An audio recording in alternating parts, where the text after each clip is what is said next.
There are growing calls for Australian of the Year Grace Tame to be stripped of her title. She's been criticised for leading harmful chants at the anti-Israel protest in Sydney. Chief reporter Chris Reason has more. Good afternoon. Well, there were comments made here on the steps of Town Hall that have led to calls for Grace Tame to not only be stripped of her Australian of the Year title, but now to face prosecution for hate speech.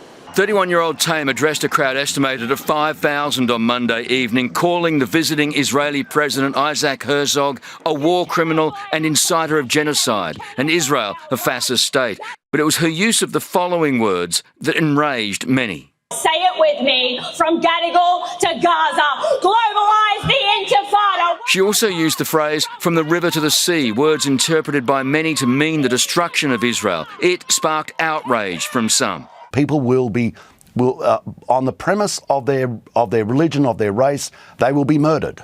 And is that what you want, Grace Tame? She should be prosecuted for inciting violence and hate towards our Jewish community. I think it's extremely dangerous, and I think that's why these people should be prosecuted to the full extent of the law. Israeli groups also appalled, calling the comments and the anger with which they were delivered insightful to violence and completely inappropriate in the wake of the Bondi massacre.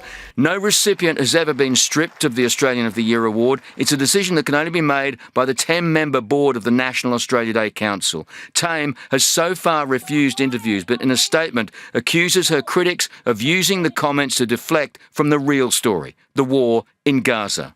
Technically, neither phrase is illegal here in New South Wales, but Queensland is set to become the first state to outlaw them both with penalties of up to 2 years in jail.